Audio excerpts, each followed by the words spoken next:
everyone, wow, this is a blast from the past. Welcome to my channel. I am relaunching this channel after about, I think it's maybe been 5-6 years away from YouTube. I thought I'd make a bit of a comeback, and I've had lots and lots of requests to make a more in-depth video about my bullet journal. So this is just going to be a bit of a walkthrough. I'm not going to spend too much time kind of going through the how-tos of a bullet journal, because I would really recommend anybody thinking about starting a bullet journal, first of all, goes over to watch Ryder Carroll's video. He's the guy who created the concept of a bullet journal and does a much better job of explaining it than I ever could. So I've been doing my bullet journal since around September 2016, and essentially a bullet journal is just a planner, a to-do list and a journal all in one. You can customize it however you like.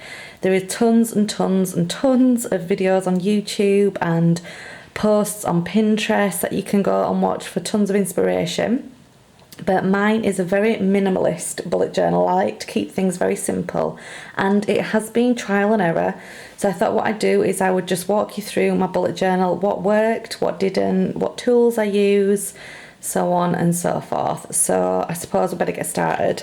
Okay, I use a Leuchtturm 1917 journal with grid paper. I just like how it looks. I like that it looks plain, but you've got the lines there if you need them for guidance. This is a little postcard that I stuck on the front with some washi tape. This is from Maud's House, is the postcard. The washi tape I think I got from Hobbycraft, and I ordered the journal itself from Amazon. Okay, so at the start you have an index, which I don't use, but again, if you go and watch the Ryder Carroll video, all of that will be explained. And then this is where it starts. So this is a future log. And this is essentially where you can plot in anything you've got coming up over the next 6 months or the next 12 months.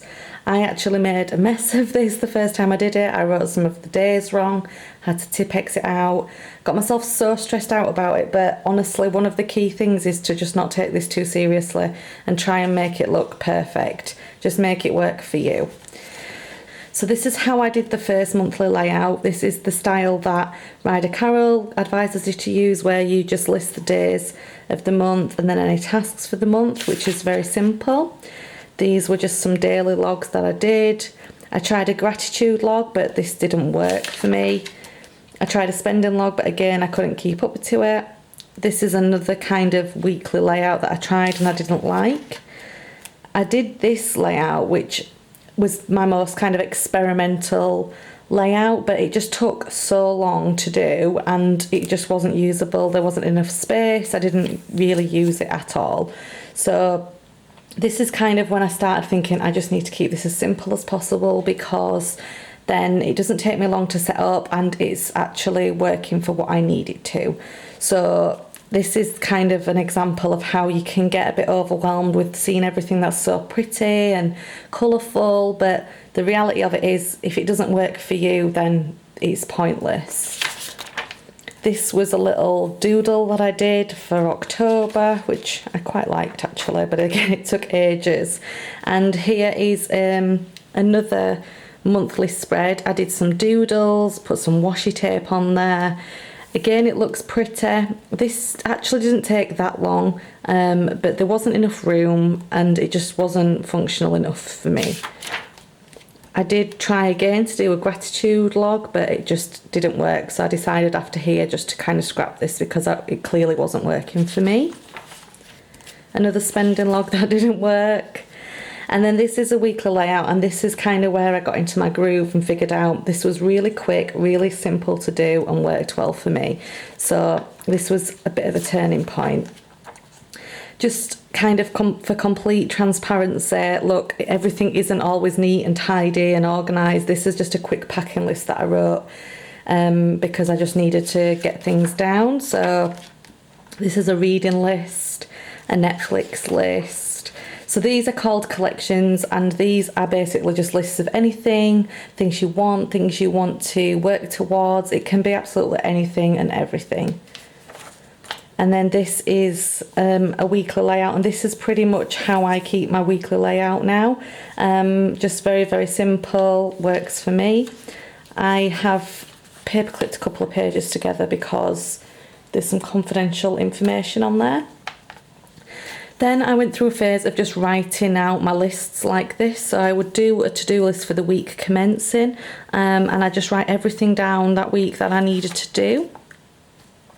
This is some blog ideas that I had. And then this is a monthly spread for November, and I just wrote here, energy flows where your attention goes. But I don't know if you can tell, I made loads of mistakes. It happens. One thing I would really recommend if you're starting out and you do want it to look neat is to do things like this in pencil, because once you commit with pen, that is kind of it. And until you're confident doing it, I would always recommend doing things in pencil first. This was a Christmas list, so I wrote down everyone who I needed to get presents for and then budgets for those people. I've just covered this up for obvious reasons. And then the next few pages are all about my Etsy shop, so I've paper clipped those together again because that's confidential. This is a doodle page where I was just doing some hand lettering. I would think I was feeling in a bit of a funk that day, and I just wrote down lots and lots of motivational quotes, inspirational ideas, and practiced my lettering whilst I was at it. And that's the beauty about a bullet journal. You can just do whatever the hell you want in it, and there's no rules. You can make it whatever you want and have whatever you want. The next thing I tried was this Dutch door. So I basically just cut the page. Again, this was way too much effort, but I saw it, I think, on Instagram and I really liked it. So I'll give it a go. But again, it was fun to do, but I wouldn't do it again. Then I tried this for my daily lists. Very, very simple, as always. And then we had kind of some bad news in the beginning of December, so things went a little bit haywire. So that is reflected in here as well. So this is the December cover, and it says all is calm, all is bright, just a little cute quote. And then I went back to this kind of layout for my monthly list, just keeping it simple. I really like this. I would really recommend this as a starting point if you just embarking on your bullet journal kind of journey. And then these are more dailies, presents still to get for Christmas. I've paper clipped some more bits together, and then this brings us to 2017. So this is just another postcard that I've stuck in here because it's a nice divide and separates out the year. And then let's have a look. So this is my future log for this year. I need to fill it in, but this is essentially where you can just plot in anything that you've got coming up over the year. I need to fill in the dates for this one. This is my level 10 life, which is the most colourful thing that is in my journal. I am quite a creative person, but when it comes to my journal, I just like to keep it quick and simple. And this is my level 10 life and level 10 goals. So these are just 10 different areas. You plot on the graph whereabouts you think you are. You write down goals that you want to work towards, and as you work through the goals, you fill this in. There's tons of different layouts for this. You can see on Pinterest is the best place. I'll also link my Pinterest board for my bullet journal down below, so you can check that out as well if you want. Then I've done 17 for 2017, and this is just going to be 17 things that I want to achieve throughout the year.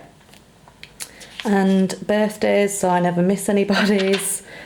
And then this is my reading challenge and currently reading, so I'm going to list down here the books that I'm reading at the moment, and then I'll probably fill in the spines of the books as I go through. And this is just a 2017 reading challenge with 12 different kind of checklists. No, what's the word? 12 different areas to read. So like a book you chose for the cover, a book about books, a book about a subject that you love, things like that. These are just a couple more collections. So I've got a hugger, I think that's how you say it, challenge, and a single task challenge. Single tasking is ridiculously hard. Like, I can't even tell you. I was trying to single task while making a sandwich, and I just found myself being constantly distracted. So I wanted to swill the cups, I wanted to put the kettle on, I wanted to get the plates. There was so many different things I wanted to do other than just focusing on making a sandwich. Honestly, you should try single tasking. And then this is my absolute favourite layout today. I'm such a happy place now with my bullet journal. I've figured out what works for me, and it's just keeping it incredibly simple.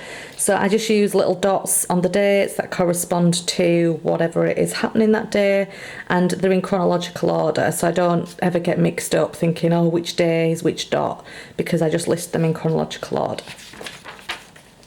This is a weekly spread, and again, it's just super duper simple. I just do bullet points, tick it off when it's complete, and do an arrow if I need to migrate the task, which means move it to the next week.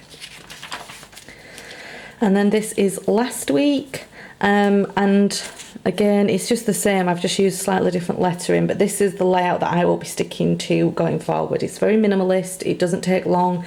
This took around 3 minutes to do. I timed it one evening. So don't get worried if you think it's going to take you really long to do it, because it genuinely doesn't. And then I just paper clipped the next few pages together, because I like to keep my weekly spreads all together so that I don't have collections in the middle, just so it's all in the same place. And I thought I will try and do a little time lapse of me drawing this out for you and insert it at the end. So that's where I'm up to at the minute in my bullet journal. I'll just quickly talk through what tools I use. So the main things I use are this pen, which is a Stabilo 0.88 0.4 fine pen. Looks like this. For my lettering, like my calligraphy, I use this, which is a Tombow Fudenosuke brush. It looks like this, and it's just really easy to use. It's my favourite pen. I use this mechanical pencil, which is by Rotring, and it's a Tiki 0.5. I use a clear ruler, which is from Wilkinson's, and then this little rubber, which I got from Papersmiths.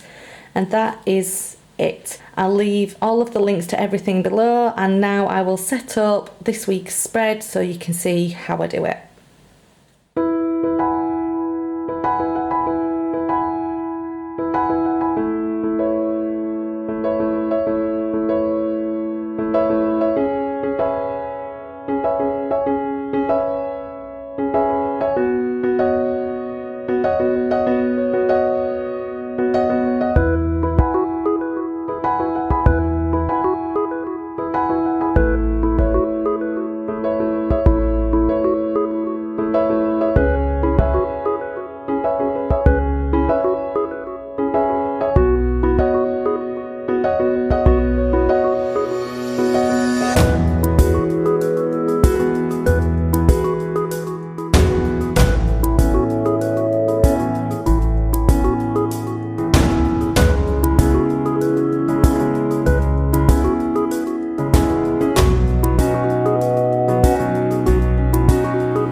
So thank you so much for watching. If you have any more requests or any other videos that you'd like to see me do, please leave a comment below and I will do my very best.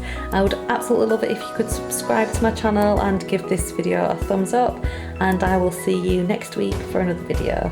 Thanks for watching.